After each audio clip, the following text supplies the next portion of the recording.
সব সময় শৌকত, জাহাঙ্গীর, শেখ শাহজাহানের 5 তারিখে 5ই জানুয়ারি 2024 ওই ইডি রেড হয়েছিল, যেটাতে এই মারামারি, রক্তারক্তি, ইডিদের ওপর আক্রমণে সব হয়েছিল। আর তার কিছুদিন পর বিধানসভার অধিবেশন বসে 27শে জানুয়ারি 2024। মুখ্যমন্ত্রী মমতা বন্দ্যোপাধ্যায় এই শেখ শাহজাহানের হয়ে তার যে স্পিচ, রেকর্ডেড স্পিচ রয়েছে বিধানসভায়, মানে এটা লজ্জার।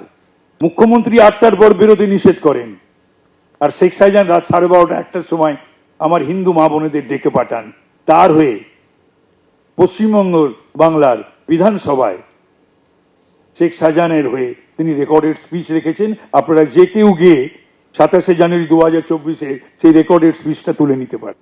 এদিকে ফের মমতা বন্দ্যোপাধ্যায়কে নন্দীগ্রাম নিয়ে চ্যালেঞ্জ শুভেন্দুর। আশা করেছিলাম মমতা বন্দ্যোপাধ্যায় আবার নন্দীগ্রামে লড়বেন, কিন্তু মমতা বন্দ্যোপাধ্যায় সেই চ্যালেঞ্জ নেননি। আমি ভবানীপুরে মমতা বন্দ্যোপাধ্যায়কে হারানোর চ্যালেঞ্জ নিয়েছি। নন্দীগ্রামে সভা থেকে হুঙ্কার শুভেন্দু অধিকারী।